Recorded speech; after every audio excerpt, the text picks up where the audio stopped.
Good afternoon. It's Tuesday, the 11th of October, 2016, just after 1 o'clock. Welcome to UK Column News. I'm your host, Brian Garish. With me in the studio, Mike Robinson. And we're delighted to say we'll be joined by live video Skype link by Mark Anderson from American Free Press.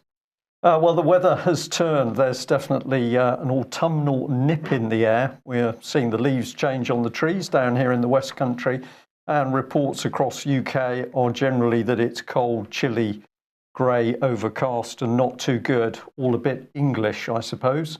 And we understand from Mark Anderson, who's in Texas, that temperatures around about 60 degrees Fahrenheit, but there's a bit of a chill coming in the air there as well.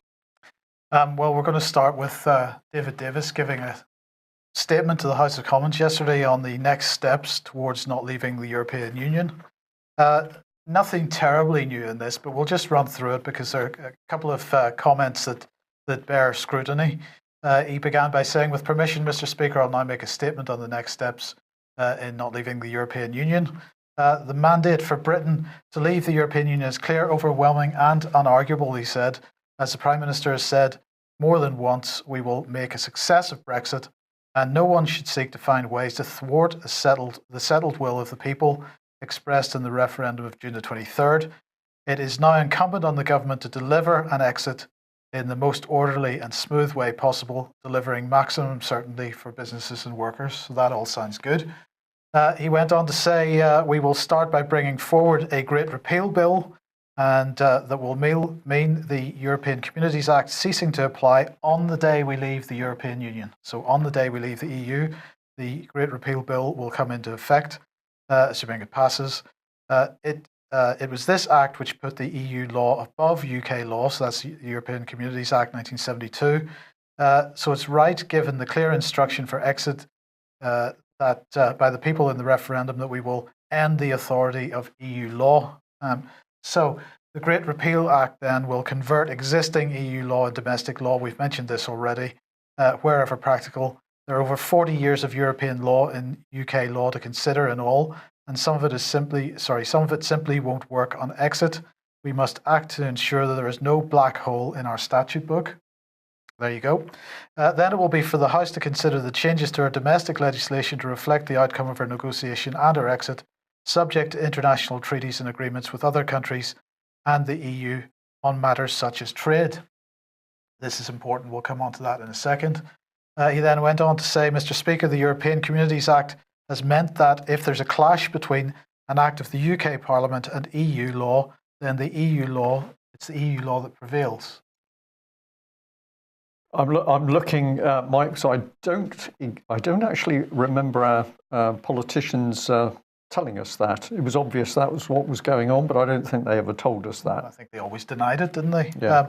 He went on to say, "As a result, we have had to abide by judgments delivered by the European Court of Justice in their interpretation of European Union law. The Great Repeal Bill will change that with effect the day we leave the European Union." He said, "Mr. Speaker, let me be absolutely clear. This bill is a separate issue to when Article 50 is triggered. The Great Repeal Bill is not what will take us out of the European Union, but what will ensure the UK statute book is fit for purpose after we have left, and put the elected politicians in this country full in control of determining the laws that affect its people's lives," something that does not apply today. So he's claiming that that's going to sort that problem out. And he said, "And we will, as Britain always should, abide by our treaty obligations, not tearing up EU law unilaterally, as some have suggested, but ensuring the stability and certainty as Britain takes control on the day of exit and not before." And I think it's that phrase which is the most important, and not before. So they will not deal with this issue of EU law. They're simply, as we mentioned last week, they're simply going to turn that into UK law. Nothing will change. We will continue on an even playing field with the rest of Europe. And in the meantime, between March, when they say they're going to invoke Article 50, and 2 years after that, when they say that process will be complete, in that time, there'll be new EU laws, which will then become new UK laws. So we'll be in sync with the European Union until the day we leave. And I believe, Brian, that we are going to remain in sync after we leave, because the word leave should be placed in inverted commas. We are leaving in name only if we're leaving at all. Well, I find this remarkable, Mike. If we think about it, it's almost as though Britain was leaving an empire, leaving control of an empire, and we're about to become an independent country for this first time. So we're stepping out with trepidation. We don't know whether we've got our own laws. We don't really know whether we can govern our own country, according to these people. So therefore, we've got to grasp that European law, and then we stick our noses out the door, and maybe as a nation state we'll just be able to look after ourselves if we keep that body of European law. Got to hang on to it like grim death, Brian, because otherwise we'll drown. This is lies, spin and deceit, because of course we were being told, as you said, for years that the European law really didn't affect our ability to govern ourselves, and now everything's being completely reversed. These people are despicable, and I'd like to use some other words, but it's a UK column, but I can't. Can we bring in Mark, actually? Just before we do, I just want to end on this one, because this is important as well. He finished off by saying, Mr. Speaker, it is nations that are outward-looking, enterprising and agile which will prosper in the age of globalization. This government will build a global Britain. This is the new mantra. We're leaving the EU, in inverted commas. We're not actually, because we're going to stay in all the institutions. We're going to maintain the law. We're continuing with the European Union integrated military project. We're continuing with the various trade agreements. And in fact, we're going to produce more trade agreements with more countries. Hashtag Global Britain is the government's new hashtag, because they are going to be rolling out this soft power project right around the world. And in fact, we're going to find not so much an expansion of the EU, but an expansion of the principles which founded the EU on a global basis. I believe that's what they're really up to here. Creating the new world government, effectively, but it's going to run through the bones of the British Empire and the Commonwealth. Absolutely. And free trade, of course. Yes. Mark, what are your thoughts? We should call this the Loin Act, leaving only in name, because that's correct, you guys. You guys nailed it down. The quote of this gentleman clearly spells out the fact that you don't have to be officially part of a large bloc like the EU to enforce its edicts, to obey its principles, to have its laws embodied in your law. And they're simply embodying EU law and principles and directives into British law, but taking the official EU name tag off of it. It's a sleight of hand. It's like the global cities movement that we've often discussed here and on American Free Press in the newspaper, and where the cities confederate and have their own global grid in a quasi-independent move, independent of the nation states of which they're members. That's the same kind of thing there too. So this is trickery, very clearly.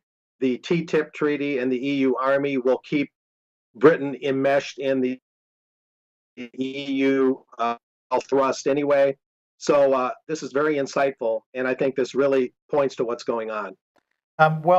Speaking of the global agenda, let's bring this in because you wanted to highlight the continuing shenanigans of the Chicago Council of Global Affairs.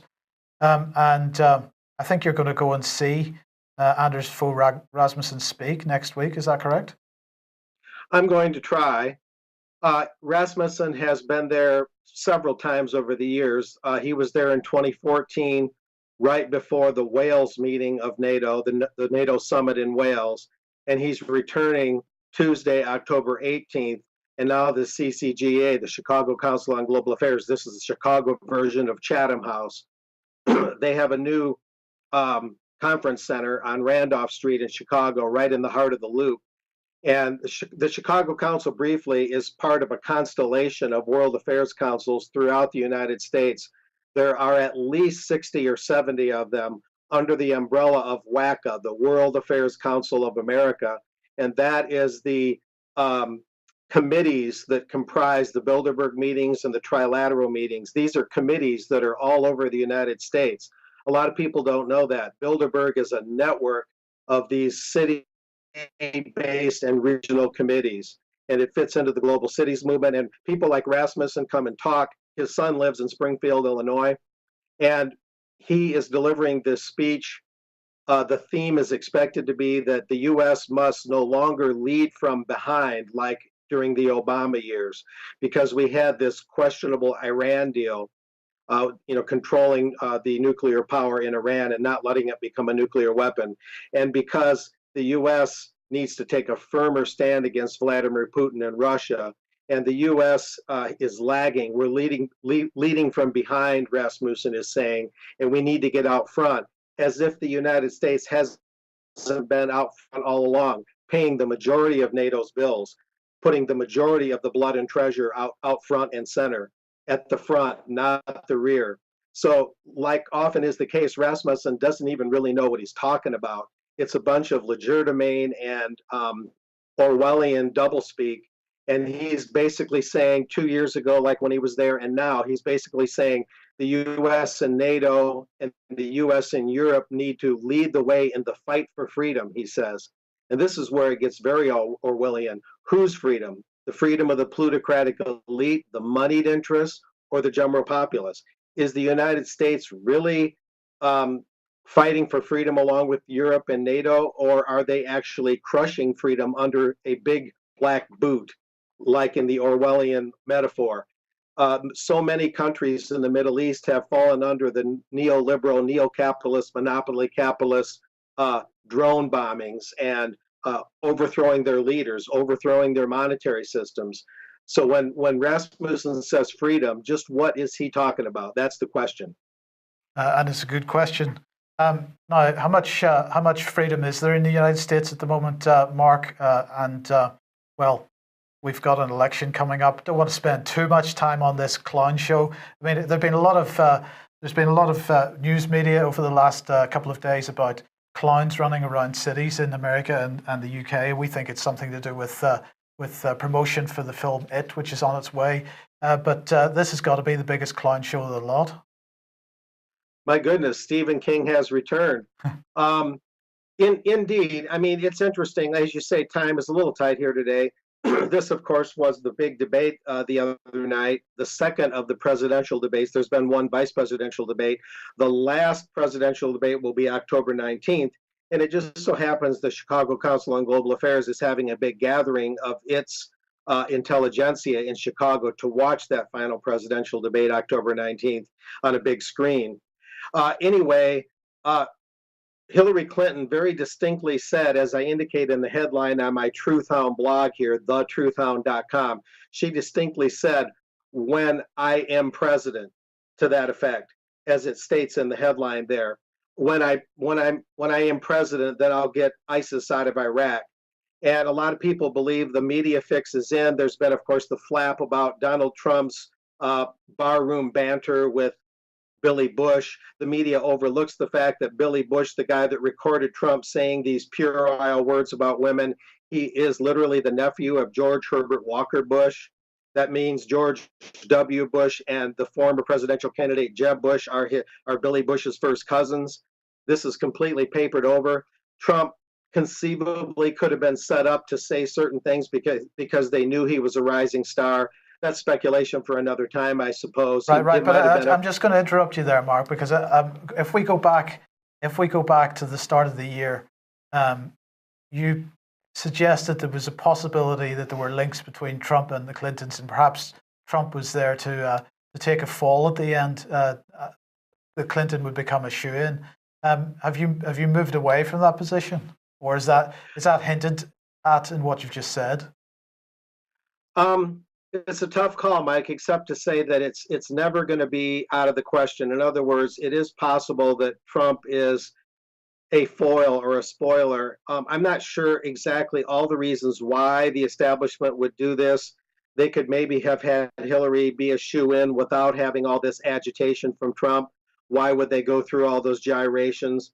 But it also could be kind of a way to hurt the morale of the American people, give them a beacon of hope, and then take it away. But he has completely split the Republican Party, hasn't he? With a number of Republicans openly declaring for Clinton. That's true. It could be a strategy to damage the Republican Party. Of course, the Republican Party shoots itself in the foot all the time and doesn't need someone else shooting itself in the foot. But there's a lot of ways you could go with this. But there are some indications also that Trump is something of the real thing. This is where the path kind of diverges, and it's hard to make an exact call.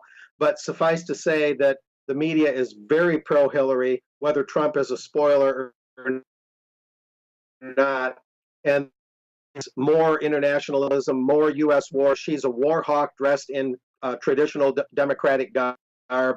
And these debates, as you say, are a bit of a clown show. I think Trump has some salient points, and Hillary is of course, very damaged, corruption laden in scandals. The Clintons should have been in jail long ago, as we know, and Trump was right in saying that the other night in St. Louis at the last presidential debate.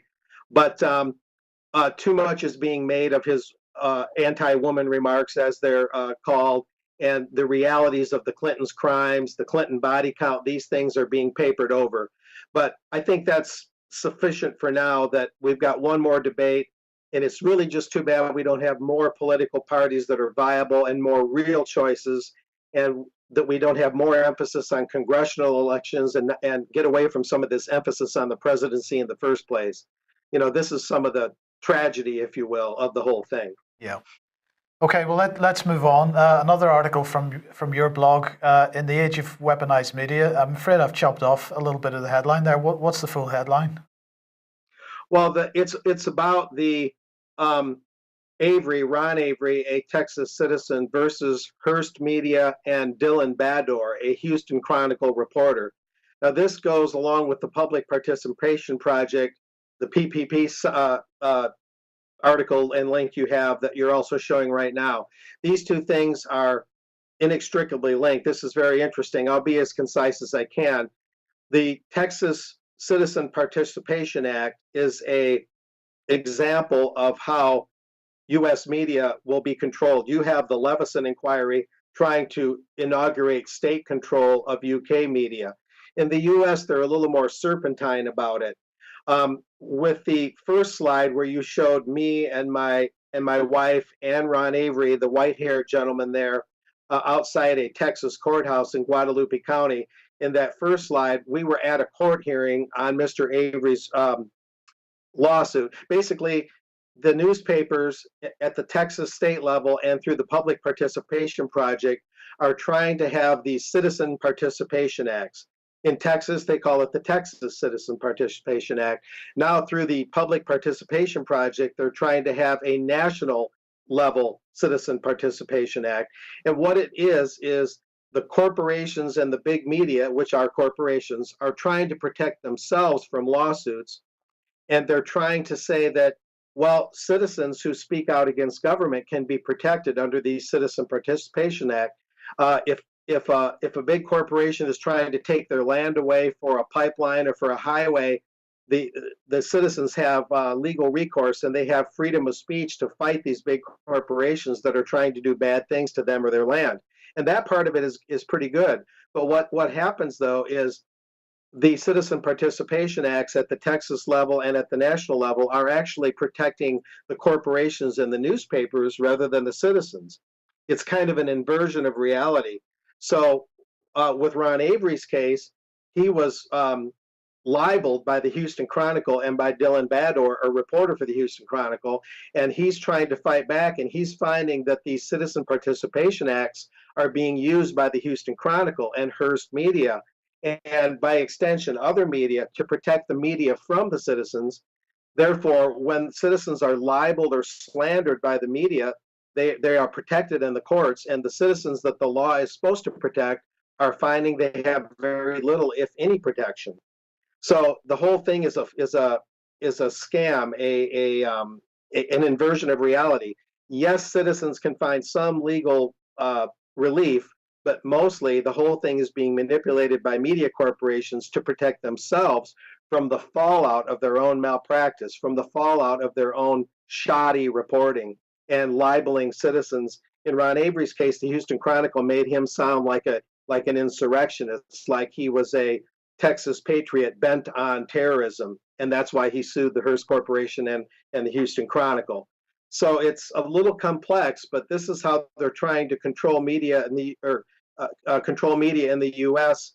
in the sense that they make media the controllers. Media becomes part of the controlling system. Mark, if I can just respond to that, we're seeing the same picture, of course, in UK, and you're quite right with the Leveson, so-called Leveson inquiry. That was clearly the state trying to get further control of the press and media. But if we put in a positive note to see this massive reaction from global media companies, vast media empires, as a result of ordinary people speaking up and putting information out, they are clearly very frightened by the truth. And this is one of the things that we're continually pushing through UK Column, that when people say, yes, but what can we do? One of the simplest things to do is to be spreading the truth and exposing what is actually going on, because these people are terrified of it. Indeed, to put a capstone on what you're saying, part of this then would have to be, logically, from the establishment's point of view, that you have to also protect the elite media, and so they can run roughshod over the truth, over citizens' rights, dress it up with a Citizens Participation Act, a false label, and therefore this corporate media that is in alliance with the government has to protect itself. And so it's a kind of multifaceted way of giving the dominant media even more dominance and trying to fight off citizens, but also, as you're indicating, Brian, trying to marginalize the alternative media in a direct or indirect fashion. Okay, let's move on. Right, another day, another military exercise, this time in Scotland. It began on Saturday. This is 39 surface ships and submarines, 67 aircraft, exercise Joint Warrior. It's being run by the Royal Navy, and 5,700 military personnel, a whole bunch of different countries. Well, in parallel with it is this one, Unmanned Warrior, Brian. Now, this Joint Warrior takes place on a regular basis, has done for years under various names. It used to be called Neptune Warrior, Joint Marine Course, and so on. But I think this one is new, Unmanned Warrior. And there you can see the Royal Navy's new drone speedboat there that we were making fun of a couple of weeks ago. So more exercises going on, multinational exercises. Well, the picture's incredible, Mike, isn't it? Because we've got continuing cuts of the military. All right, we've got some orders that have come in with French steel for those ballistic missile submarines, but basically it's cuts. We've got severe manning problems. We've got equipment problems. We've got huge problems in the military, as Cameron's government in particular has cut and cut. Now suddenly we've got this flurry of exercises, and as we're going to be hearing in a minute, really serious events on the horizon, to use a pun, I suppose. So what is going on? We haven't got any money, but when the military's working overseas, we've suddenly got lots of money. And the other thing, of course, is those drones. We're now starting to see that we can have politicians not even going near the general public, no debate in Westminster, simply using drones to murder people overseas without any form of accountability. These are very dangerous times. Well, let's look at how dangerous they are. The Guardian here, well, this is a couple of days old, but the BBC this morning hyping this up on the Radio 4 Today programme even more than it has been already, so I wanted to include it again today. US officially accuses Russia of hacking the Democratic, what's the DNC, Mark? Democratic National Committee, is it? Yes. And they're saying that only Russia's senior-most officials could have signed off on cyber attacks. And this is about the leaking of 19,000 emails from Democratic Party officials. What's the coverage been on this over the last few days, Mark? Oh, probably moderate. More of it has been about the over 30,000 emails that Hillary Clinton deleted, emails that carried over from her days of Secretary of State, of course, and many of them were deleted after she was subpoenaed by a congressional committee, which Donald Trump pointed out on Monday night during the last presidential debate, the most recent one. So it's been more about that than about the DNC. So, clearly the United States, the Pentagon, Obama, and now increasingly Kerry as well, putting a lot of pressure, on Russia. Is the US mainstream media covering this, or is this something that other countries are saying only? No, there's quite a bit here. Kerry is very belligerent.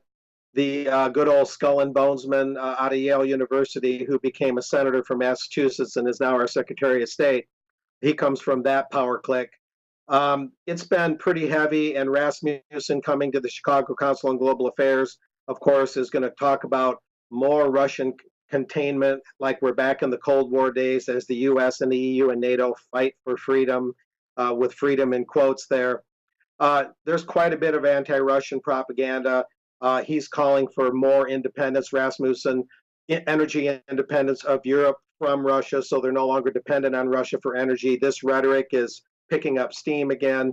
So it's pretty strong here, the anti-Russian stance. Right. Well, it gets worse because the Speaker has allowed an emergency debate in Parliament today. And this is being pushed by Andrew Mitchell, MP. Now, Britain has been, and the US as well, but Britain particularly, have been aiming for a no-fly zone in Syria for a long time now. And because the Aleppo situation is particularly coming to a head, and the West's tame terrorists of ISIS and al-Nusra in Aleppo are really on their last legs, the pressure is building for this no-fly zone to be implemented. And we're getting to the point where British MPs are saying that Western air forces must be willing to confront Russian military jets over the skies of Syria, according to this article in The Guardian, to enforce a no-fly zone. Frankly, Brian, the day that we directly confront a military jet over the skies of Syria, we are at war with Russia.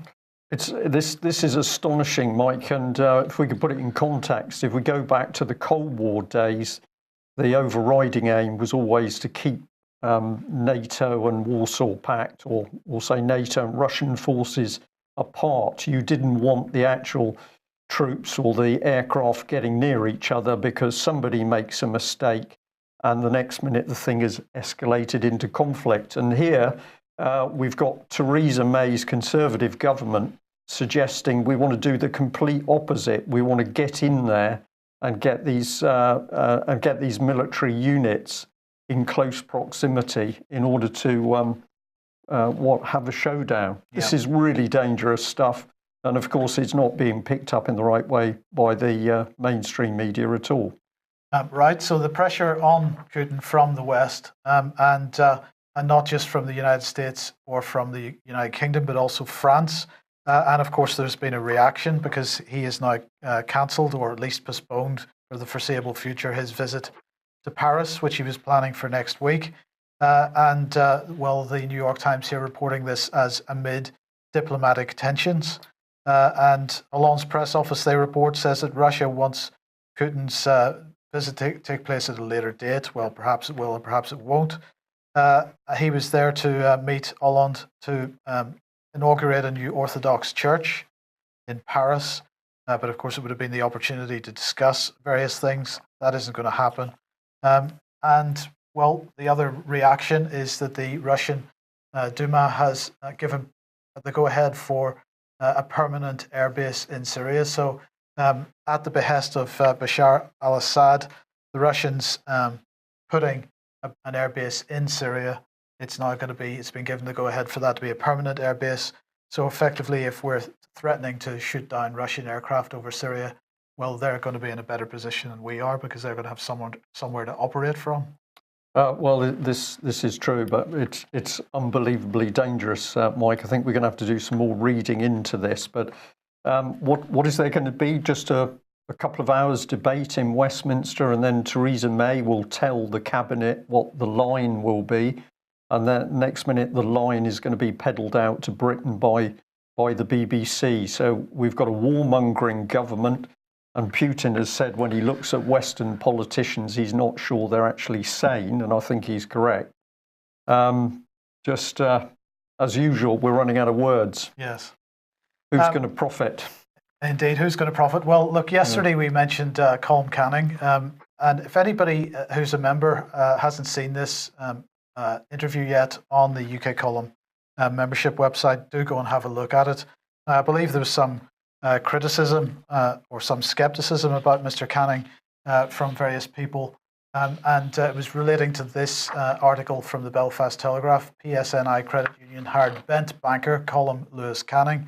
Now, there are a number of points here. First of all, we have made the point at the UK Column time and time again of the number of people that we have come into contact with who report wrongdoing of some kind and end up being the victims of trumped up charges against them. This generally happens with people that attempt to report child abuse of some kind, but in the case of Colm Canning, it happened because he tried to whistleblow on the billions of pounds that were being stolen and assets stripped from British businesses. He was working for Ulster Bank, a subsidiary of RBS. The investigation into RBS and their asset stripping of billions of pounds of assets from UK businesses continues. It's being stalled, it's being held back, and there's a lot of pressure to bring it forward. It's one of those investigations that never seems to come to fruition. But nonetheless, he blew the whistle on it, and following blowing the whistle on it, he then came under attack himself, ended up in court on a trumped-up charge, and found guilty of a trumped-up charge. He explains that particular case in the interview that he gave to the UK Column. So do go and have a look at that if you haven't seen that interview. So this is a fundamental point, really, because the whole aim of getting out truth, exposing what's really happening, is we are certainly hoping for more people to break ranks with establishment organisations, especially those organisations that are involved in wrongdoing. So it seems to us that one of the things that we have to look at is when people come across, you evaluate them. Are they good people? Have they now made the right decision? So can we get into the business that everybody who moves, who starts to speak out about what's happening, we can't be too sure. This leads you into no man's land. So we're going to say we've great confidence in Colm Canning. It was extremely brave of him to speak out, and his message about the wrongdoing of the international banks needs to be spread. He doesn't need to receive more of the same that he's had from the Belfast Telegraph. Well, sorry, let's just get in a quick advert for the British Constitution Group conference on the 19th of November. I'm delighted to say that tickets are going extremely well, but we'd encourage people who want tickets at £10 to get in your order via the website. They will be £20 at the door. But it's clear people are really picking up on the theme that we are now living in a lawless Britain in 2016, and accepting that's the case, what have we got to do to reassert the rule of law in UK? And as we hear the news today that our criminal government is now trying to ramp up full war in the Middle East, there's an increasing urgency to make sure that we get good people acting together wherever possible. So do come along. And we just also remind people that this Saturday I have been invited to speak. The subject will be on the NHS at the Lugger Inn in Penzance, and that's thanks to the Penzance Truth Movement. So details on this advert if you freeze it, but it's all-day event. Down there in Penzance, and of course the demise of the NHS, important subject at the moment. Okay, let's move on to unaccompanied children because the saga continues, and Amber Rudd now getting in on this. 300 children in the Calais refugee camp. She wants to bring them into this country. That would be a good result, she says. She said we have about 100 unaccompanied children in train who we hope to bring over in the next few weeks. But on top of that, I've made it clear that we will take children from the Dubs agreement. So we'll talk about that in 1 second. She said that, of course, the Calais refugee camp is about to be demolished. There are 387 children there who have a legal right to come to the UK, and she wants to bring them. If we ended up taking half of the lesser number of 300, that would be a really, of 600, that would be a really good result. So she's aiming for 300.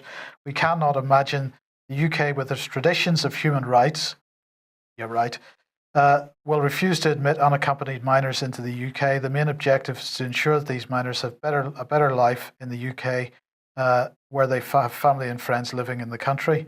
And that was according to the French. That was a comment from the French side, anyway. So Ms. Rudd being sort of reinforced by the likes of Stella Creasy, Labour MP, bringing here every child who has a legal right to be in the United Kingdom would be a really good result. But let's keep the focus on Tim Farron. Now, of course, he didn't really say what I've got up on screen at the moment, which is, but if he was to do something about it, his parliamentary colleagues of all parties would have nothing to play with. That really seems to be the attitude of everybody that I'm coming into contact with. They will not address this issue of what happens to these children when they come into this country.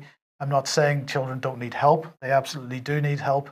They end up in the care system in this country, and we've already seen that several hundred of them have disappeared out of the care system in this country, disappeared to where nobody really knows. The assumption is that they've been trafficked, that they're ending up in some form of sexual slavery. And that was a suggestion from Mr. Farron himself. Absolutely. Mike, that's absolutely. not just us guessing. That was Mr. Farron saying he's no doubt that a proportion of them have ended up trafficked and abused. It's not just MPs, of course. This is Help Refugees charity set up by some celebrities, I believe. They are calling for unaccompanied children to be brought to the UK. They say, today we're asking you to take action by writing to your local MP and then following up with a phone call to apply pressure to encourage the government to act quickly to meet their commitment to protect the unaccompanied children currently living in the Calais camp who have a legal right to safety in the UK.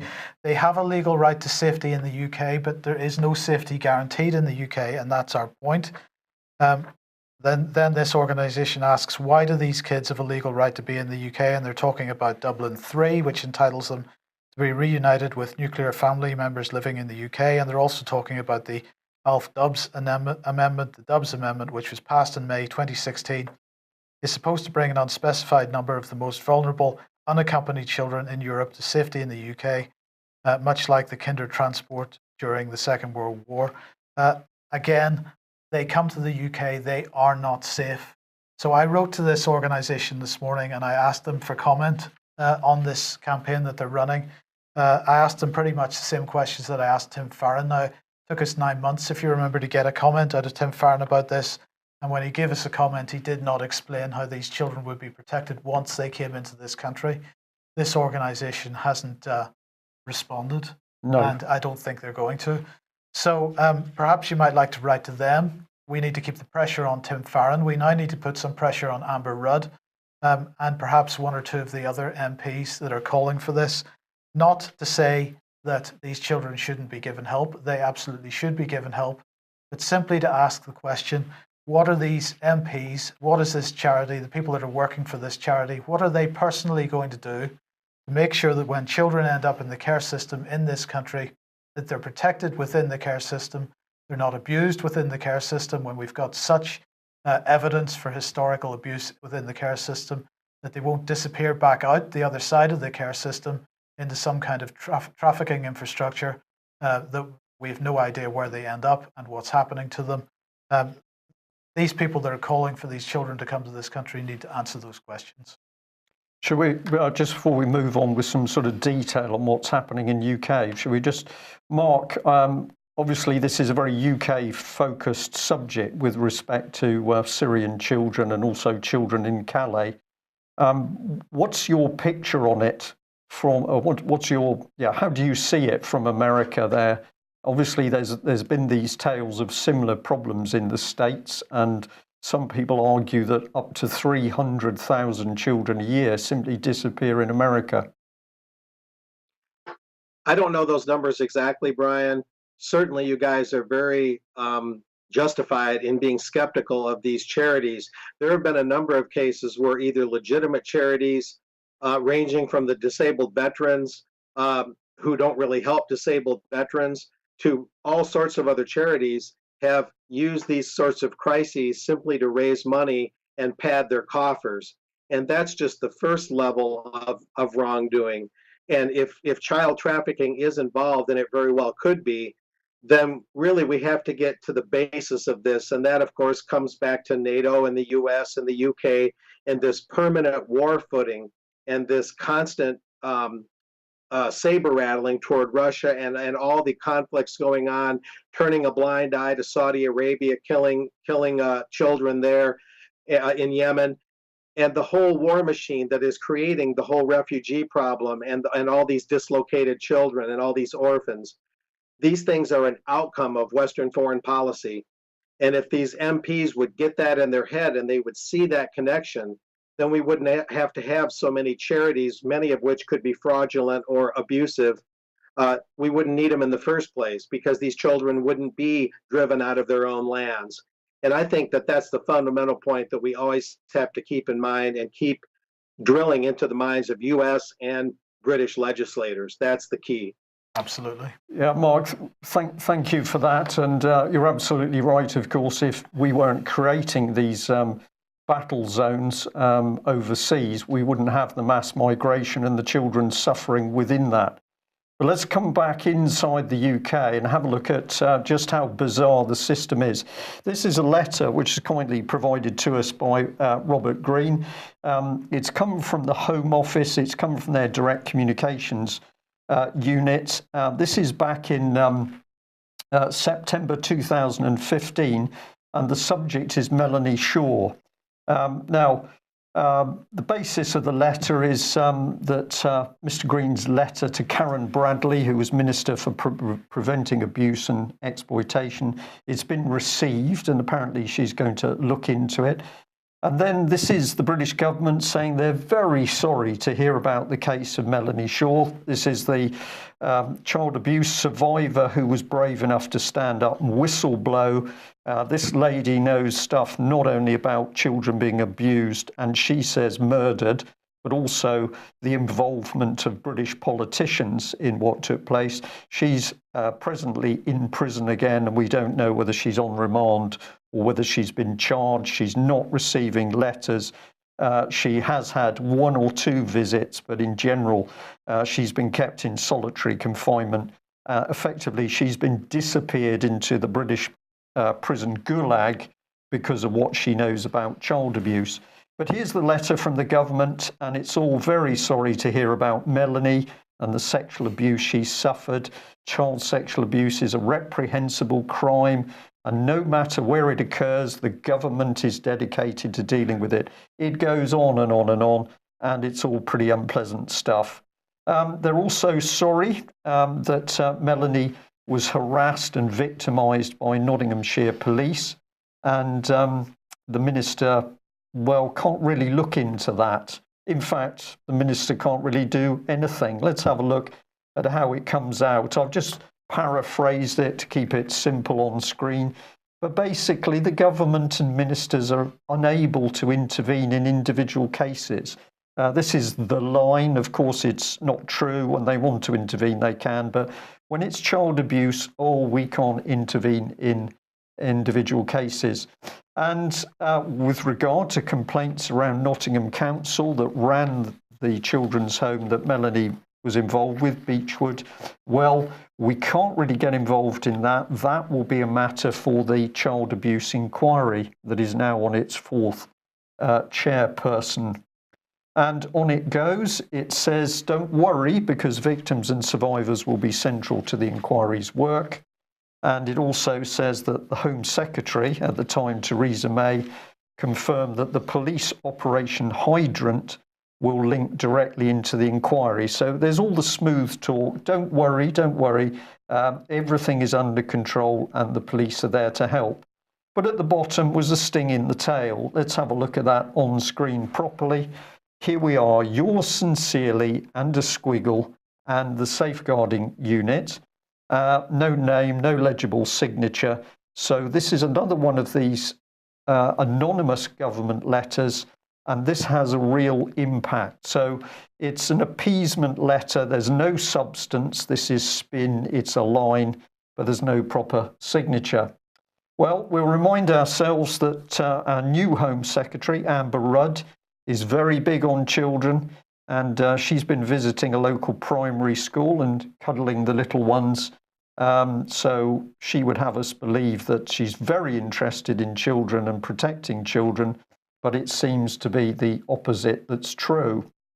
The other thing we need to remember is that there is definitely a love-in between Amber Rudd and the Prime Minister. So here's Amber's Twitter page, and she's got a really horrific embedded video of the Prime Minister. I do encourage people to go and watch it because it's so appalling. We had a little joke before we went live that Theresa May has received such a makeover. She's glistening eyes. She's the fairy queen, I think.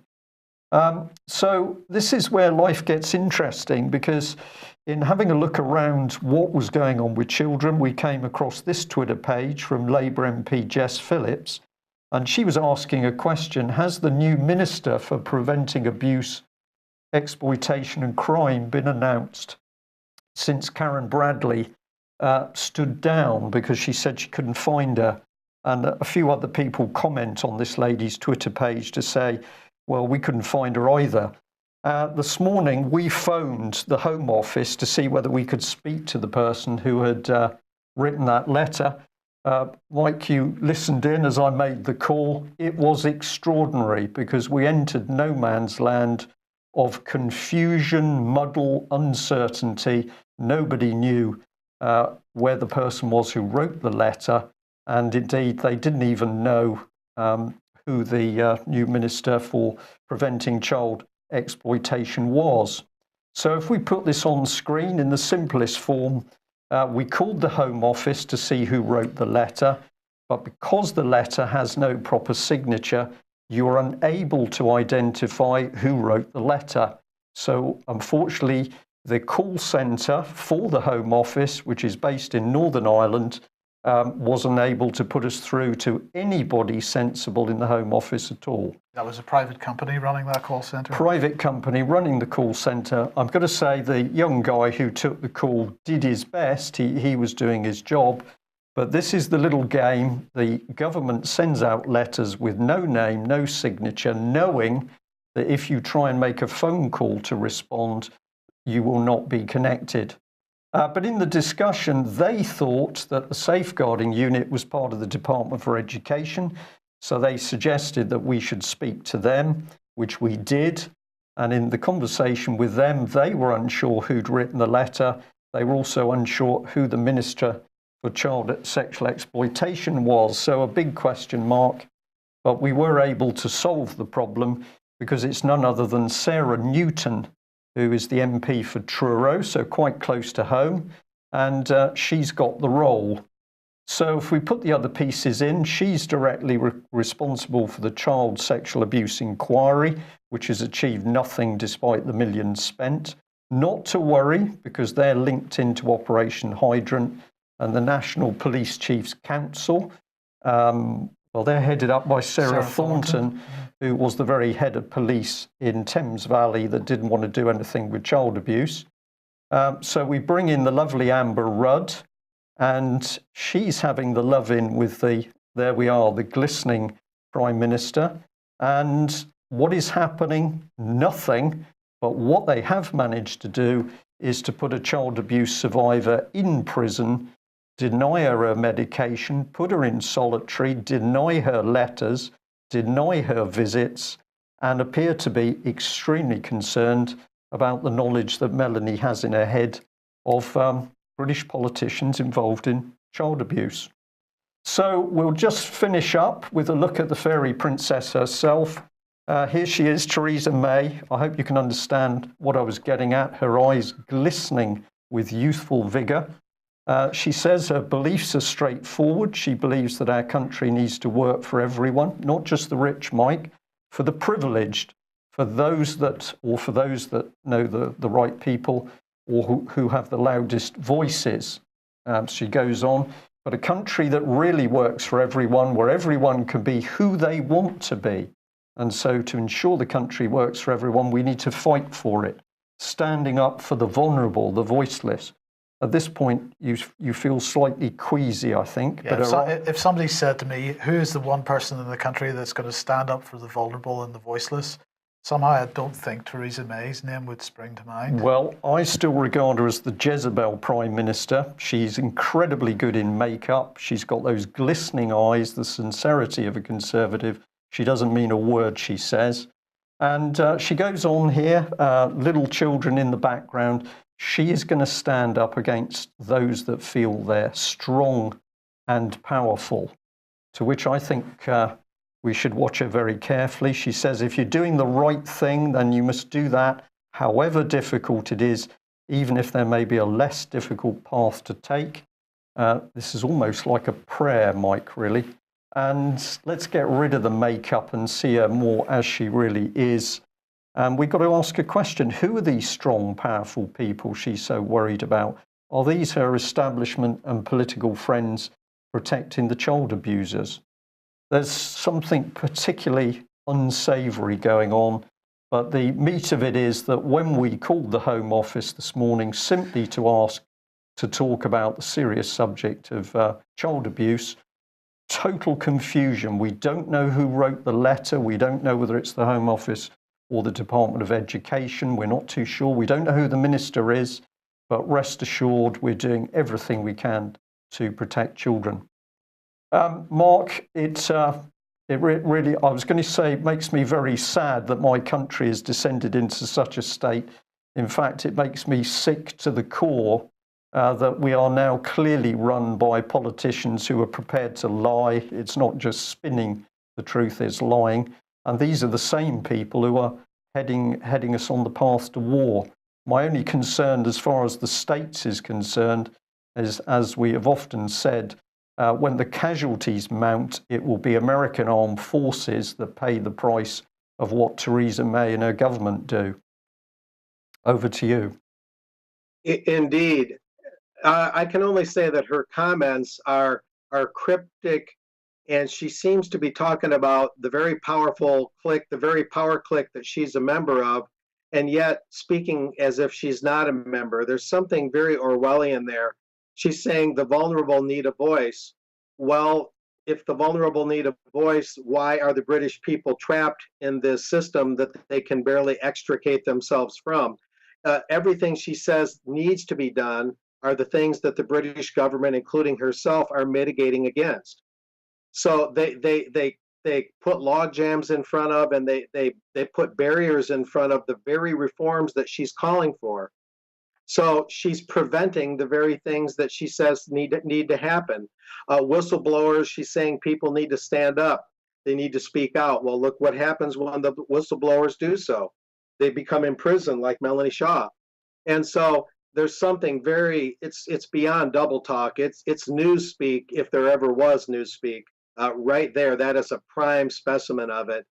And the U.S., yes, as you say, Brian, is mainly the capital that bleeds. It leads and it bleeds. It doesn't lead from behind like Rasmussen is trying to say. That's nonsense.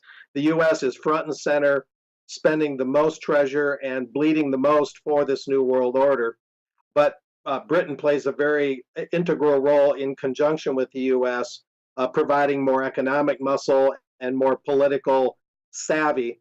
And the reforms she speaks of are not allowed to happen, even though at the same time she says that we need them. So that's what's most distressing, is they mitigate against the very things they claim need to happen. Yeah. Well, it's newspeak. I think it's we could put a layer above that. Effectively, it's a complete inversion. Truth has become, or lies have become truth. We're into the exactly. Yeah. There's not much more to say. There's a pause. Okay, we'll say thank you very much for joining us, Mark. Pleasure to have you as always. And we look forward to getting you back on UK Column News. Reminder to all of our audience, if you're not yet signed up for that British Constitution Group event, we have to start reasserting the rule of law somewhere. Winchester, as you will hear in due course, is a great place to do that. And also, if you like what we do, please consider subscribing or making a donation. We can only do what we do with your help and support. That's it for today. We'll be back at the same time tomorrow. Bye-bye.